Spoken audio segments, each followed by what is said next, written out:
Of the 75 million tragic deaths throughout World War II, 1/3 occurred in the Asia-Pacific War, making it the most overlooked travesty of the era. Of those 25 million lost lives, only around 6 million were actual combatants. These numbers may be shocking to Western viewers who went to school learning of the atrocities of the Holocaust and had classes that focused on events like D-Day or the Blitz while only touching on the Pacific Front via the Battle of Midway. Unfortunately, though, World War II's most brutal theater wasn't with Rommel in North Africa or with Patton in the Mediterranean. It was Nanjing in 1937. It was in the Philippines during the Bataan Death March. It was with the estimated 19 million combatants who lost their lives, whether from being caught in the crossfire or through cruel intent.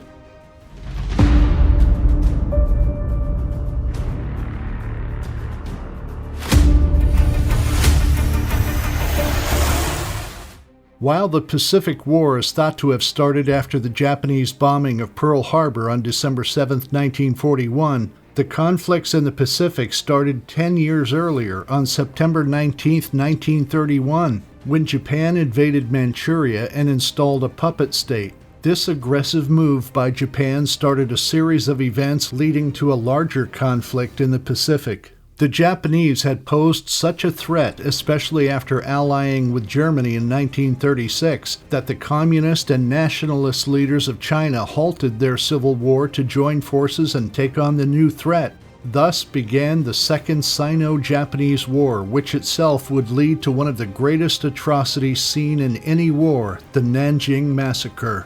Beginning on December 13, 1937, following the Battle of Nanjing and lasting for 6 weeks, the Imperial Japanese Army executed a micro-genocide on the people of Nanjing.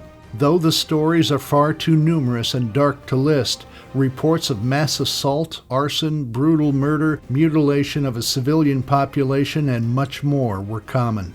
It's so common, in fact, that it's estimated between 20,000 and 80,000 Chinese women of all ages were victims of indecent assault, and the estimated total loss of life ranges from anywhere between 100,000 and 400,000. Assaults on women were disturbingly common, often occurring publicly during daylight hours and sometimes even in front of family members or spouses. This violence was organized, with soldiers systematically targeting young girls, capturing and subjecting them to gang assaults, and then brutally killing them. Those who tried to resist faced immediate and severe consequences, including being shot. While these assaults on women reached their peak shortly after the city fell, it tragically persisted throughout the entire duration of the Japanese occupation. Not only this, pregnant women were often targeted for violence, with many stabbed in the belly. Around 1/3 to 2/3 of the city is believed to have been destroyed by fire, a significant portion of which resulted from arson. There's an ongoing debate about whether this destruction was caused by the Japanese or by retreating nationalists. However, the devastation extended beyond the city walls, with widespread looting by soldiers targeting both wealthy and poor areas. Japanese troops were given free rein immediately after the city fell, leading to extensive looting and burglary. In support of Japan's war effort, soldiers carefully collected every scrap of metal, including door hinges, following the United States embargo on scrap metal. As with anything so tragic on such a large scale, though, there are many who argue the numbers, the facts, and more, leading to tensions over the horrid event still nearly 100 years later. Despite there being innumerable first-hand accounts via the perpetrators, the victims, Western journalists, and missionaries, very little was done about the massacre, and Japan was able to install a puppet state, much as they had in Manchuria, that would last until the end of World War II. Following the Nanjing massacre, Japan would continue its brutal campaign, occupying French Indochina and thereby cutting off supply lines for arms and fuel to China. Unfortunately for Japan, though, the Indochina invasion would impact more than just China, and combined with the commitment the country had already made with Nazi Germany, this finally prompted a response from the United States, who placed a total embargo on oil and oil products to Japan, cutting off a much-needed import. This was what took all of these disconnected conflicts and truly melded them into a world war. After this, Japan started setting its sights on a new source of oil, the Dutch East Indies, while also preparing for the most infamous sneak attack in history, the bombing of Pearl Harbor. By 1941, the world was on the verge of implosion. More than just starting a war, Hitler and the Nazi Party were now showing the world their intentions with the blatant hate and forceful relocation of hundreds of thousands of Jews, homosexuals, political rivals, and basically anyone who threatened their ideal way of life. Even if the world wasn't aware of the mass murder of these people, the atrocities as they stood even then were growing too numerous for the world to ignore. Meanwhile, tales of the Japanese cruelty in the Pacific were spreading. Though facing no repercussions for the Nanjing massacre, it was hard to hide from the world as well. In America, anti-Japanese sentiments were already growing in tandem with sympathy for the Chinese people. So when the Japanese attacked Pearl Harbor on December 7, 1941, it was the smoking gun the Americans needed to officially join the fight against the Axis, powers of Nazi Germany, Imperial Japan, and Fascist Italy. Since Japan knew at the time that taking on America over a prolonged period would most likely not end up in their favor, the surprise attack was their answer to this problem. Located near Honolulu, Hawaii, in the Pacific Ocean, Pearl Harbor was and still is a U.S. naval base and an important part of the United States defense establishment. By taking down Pearl Harbor and whatever naval and air force was stationed there, Japan could cripple the United States military power in the Pacific, and to an extent it was very effective. When almost 200 aircraft descended on Pearl Harbor at 7:55 a.m. in the first wave, they completely caught the U.S. servicemen unaware, dropping bombs and wreaking havoc before swinging around for a second wave almost an hour later and then withdrawing. When all was said and done, more than 300 airplanes and 20 ships, including 8 battleships, either took damage or were destroyed entirely, while over 2,400 Americans, including civilians, lost their lives. On the other side, 129 Japanese soldiers lost their lives. The attack happened suddenly and without any warning. Japanese planes targeted battleships, cruisers, and destroyers, aiming to weaken the U.S. naval presence in the Pacific. The attack was quick and devastating, leading to the sinking of several ships and leaving the harbor in chaos. The attack was a critical moment in history, signifying the start of the United States' direct participation in the war. The surprise attack had profound and far-reaching consequences, shaping the course of global events during that critical period. From that day forth, December 7th has been a day that has lived in infamy, just as President Franklin D. Roosevelt predicted it would be. The very next day, the United States Congress declared war on Japan, foregoing all pretenses of non-involvement that it had previously hung on to. While Japan had been making plans to poke a sleeping bear, it had also been relentlessly advancing through Asia and the Pacific. By January 1, 1942, not only had it severely dented the U.S. military might with a single surprise attack, but it had also invaded Shanghai, Hong Kong, Burma, the Indonesian islands, Thailand, and Malaya, with little sign of slowing down. In fact, the very next day after the Pearl Harbor attack, Japan immediately set sights on the Philippines, striking north of Manila at Clark and Iba airfields before looking south to the Cavite Naval Yard 2 days later. With most of the U.S. Army's Far East air strength taken out in a mere 3 days, Admiral Thomas C. Hart sent what was left of their bombers and larger vessels to Java and Australia. This withdrawal would condemn what was left of the American and Philippine troops, despite General Douglas MacArthur's best efforts. MacArthur, who was commander of the U.S. and Filipino forces in the Philippines, would try his hardest to deny the Japanese the use of Manila Bay from December 1941 until March 1942, when he was called away to Australia. Unfortunately, only a month after MacArthur left the Philippines, the troops who were still at Bataan were overtaken.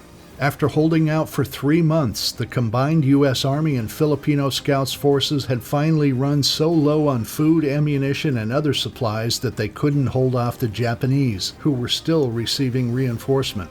What resulted was yet another set of atrocities in the Pacific. Beginning on April 9, 1942, the Imperial Japanese forces made 76,000 American and Filipino troops march a torturous 65 miles, or 105 kilometers, from the tip of the Bataan Peninsula to prisoner of war camps. The journey was almost immediately dubbed the Bataan Death March. The Bataan Death March started, making around 60,000 to 80,000 Filipino and American prisoners of war walk through the Philippines. The path was way too long, going from the peninsula to the railhead inland.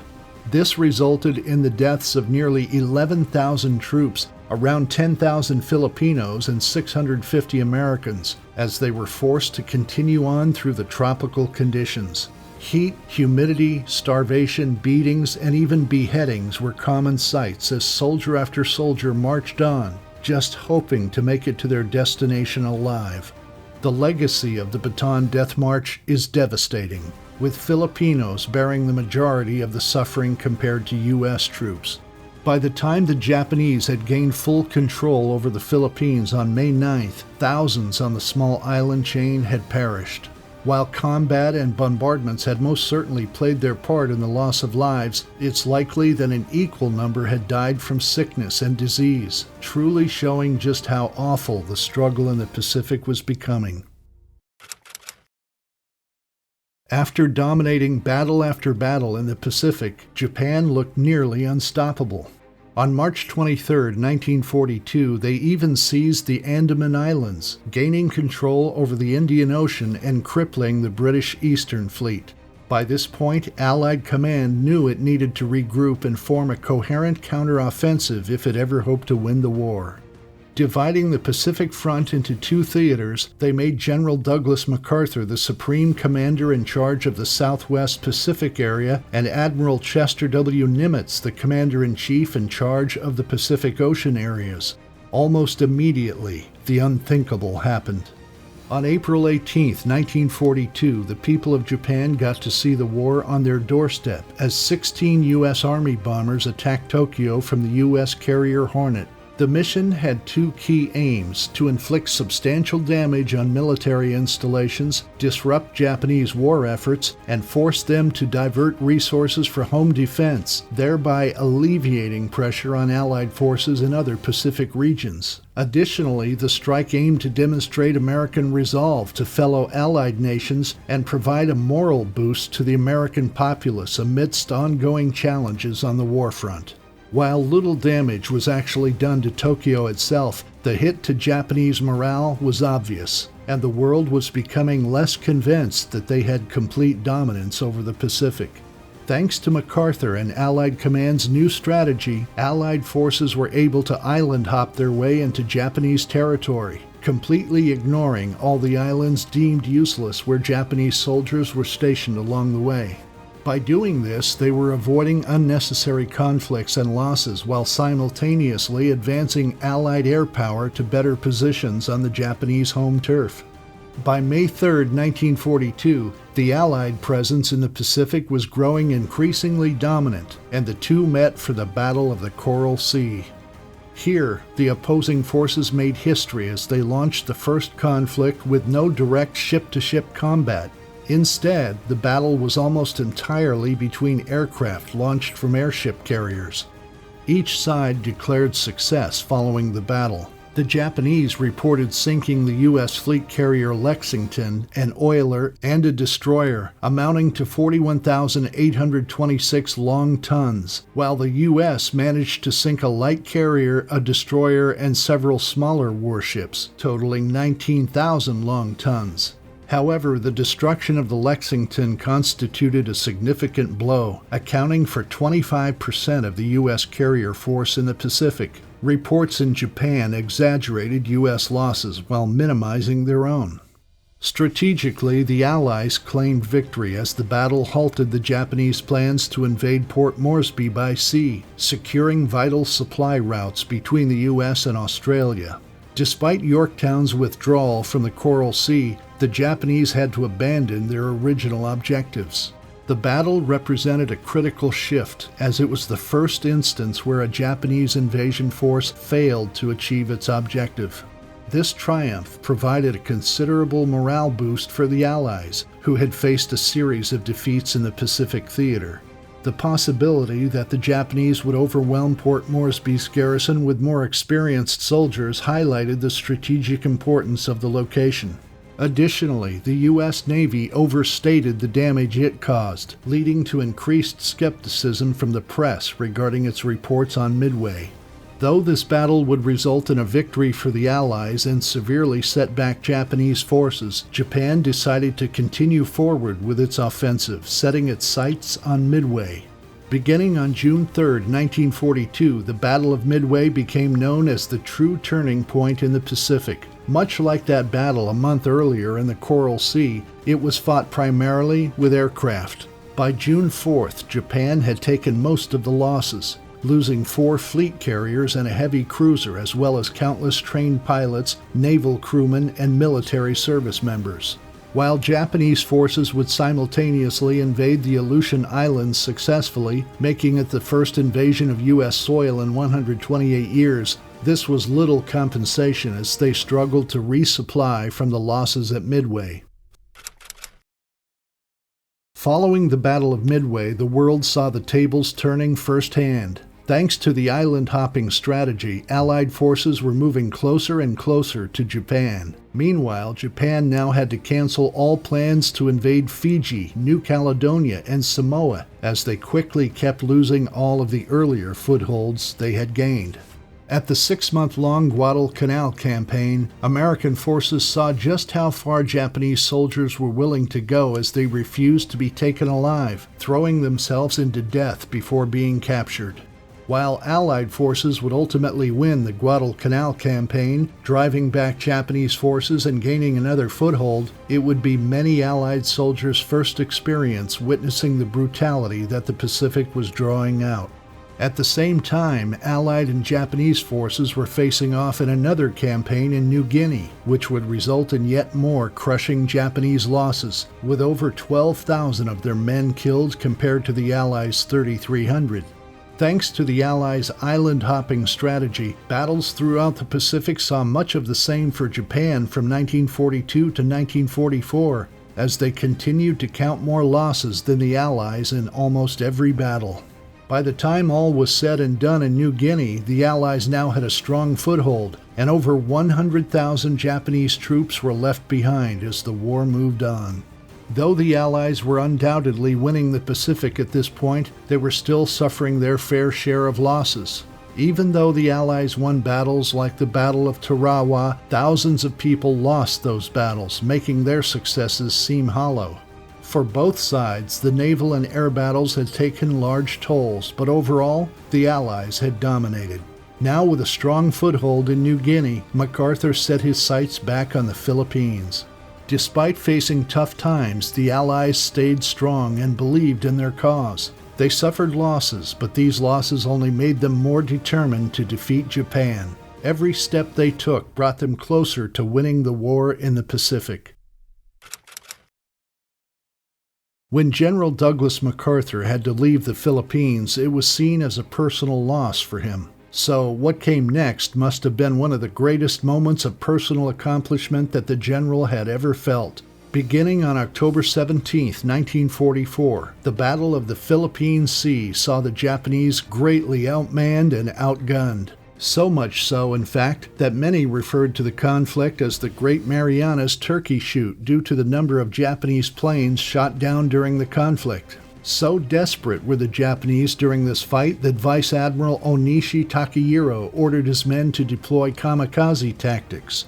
What resulted was the liberation of the Philippines, though the clearing of Japanese forces would actually last until 1945, by which time nearly 75,000 Japanese soldiers were either captured or killed. Following the recapture of the Philippines, the Allied command now found themselves with a better foothold than ever, especially with the Marianas Islands also under control, placing them about 1,500 miles from mainland Japan. Allied forces knew they needed to get closer, however, in order to have a safe base for bombers to launch and return if they ever wanted to make a dent on the mainland. This was when the Allies turned their attention towards the Volcano Islands, specifically Iwo Jima. The 8-square-mile volcanic rock would prove to be one of the most infamous battlegrounds of the Pacific War. While on paper it seemed an easy victory for the Allies, as 70,000 Marines descended on the island against the meager Japanese force of 20,000, it proved to be a bloodier battle than anyone could predict. On Iwo Jima, the Japanese had stored nearly every weapon imaginable and dug underground tunnels in order to move from base to base. Combined with the natural cave systems and rocky terrain of Iwo Jima, the Japanese had created a nearly impenetrable stronghold. Despite the Allies starting the assault with napalm bombs, naval guns, rockets, and more, nothing proved effective, forcing Allied Major General Harry Schmidt to land his troops on the beach for a more conventional assault. After nearly a month of combat, kamikaze attacks, and an insane number of losses, Allied forces finally captured the island on March 16, 1945. Though the losses were great, with almost 6,000 deaths on the Allies' side and around 30,000 casualties, the hard-fought battle was finally over, and now Allied command would be able to land over 2,000 B-29s on the island over the next 5 months, placing them within striking distance of mainland Japan. At the same time that the Battle of Iwo Jima was raging, Allied forces began launching attacks on mainland Japan from the Marianas. While they initially targeted industrial centers and high-altitude attacks, their strategy had to change when this proved ineffective. So, on March 9, 1945, Allied forces began dropping napalm and incendiary bombs on Tokyo, a city with very flammable buildings made of wood and plaster. The resulting chaos over the following night was worse than anyone could have predicted. More than 80,000 people were killed, and 1/4 of all the buildings were destroyed, leaving nearly 1 million people homeless. But to the Allies, this was a great victory and proof that they could defeat Imperial Japan without a massive ground assault on their home turf. Following the Tokyo bombing, the Allies continued the strategy, employing it in the cities of Kobe, Osaka, Toyama, Yokohama, and dozens of others, leaving no stone uncharred. If not for the infamous bombings that would take place 5 months later in Hiroshima and Nagasaki, these horrid fire bombings on the Japanese population would have been seen as the most destructive move in the Pacific. It was obvious to most that the Allies were bringing the metaphorical hammer down on Imperial Japan, so the Allied command was looking to put an end to the war.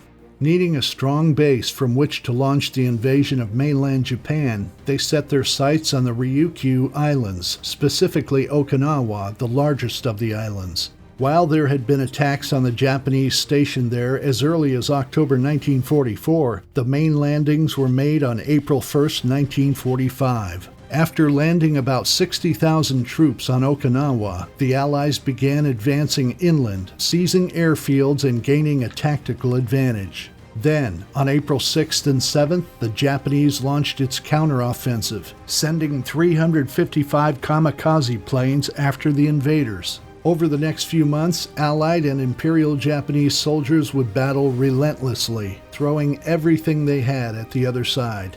The Battle of Okinawa was a significant event during the Pacific War in World War II. The battle was fought between the Allies, primarily the United States, and the Japanese Empire for control of the Ryukyu Islands, specifically Okinawa, the largest of the islands. The Allies aimed to establish a strategic base for the planned invasion of mainland Japan, while the Japanese sought to defend their territory. The Japanese had even resorted to using a brand new weapon known as baka, which were gliders equipped with explosives and propelled by rockets. They resembled kamikaze planes and were piloted by a single person who was willing to die in order to complete the mission, one of which actually sank the U.S. destroyer Abilene on April 12th, making it the first victim of the weapon. Despite Japan's best efforts, the Allies won Okinawa at heavy cost to both sides on July 2, 1945. While the Allies lost about 12,000, with about 3 times that number wounded, the Japanese lost over 100,000, with both sides suffering heavy naval and air force losses. Regardless, Okinawa was now in control of the Allies, and they had a position from which to invade Japan. However, when discussing plans for the invasion, the Allies had a terrifying realization. It was estimated, especially after the losses at Okinawa, that a ground force invasion of Japan itself could result in between 250,000 and 1 million American deaths, prompting U.S. President Truman and Allied command to come up with another strategy. While the war in Europe was already at an end, early rumors of the Germans developing nuclear fission-based weaponry drove the Americans to launch the Manhattan Project, where they had developed the world's first atomic bomb under the direction of J. Robert Oppenheimer. Now, with casualty estimates at upwards of 1 million for the Allies alone during the invasion of Japan, the atomic bombs were beginning to seem like a more viable option. So, on August 6, 1945, Colonel Paul W. Tibbets, Jr. piloted a specially fitted B-29 loaded with the atomic bomb, dubbed Little Boy, with a daunting mission.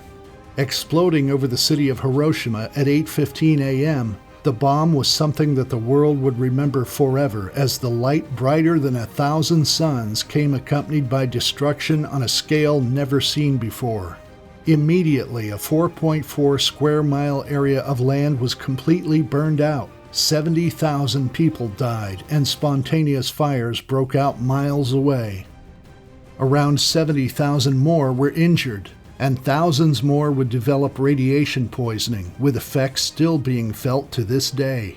Unfortunately, however, this didn't prompt an immediate surrender, as many assumed it would, so 3 days later, at 11:02 a.m., a second atomic bomb exploded over the city of Nagasaki.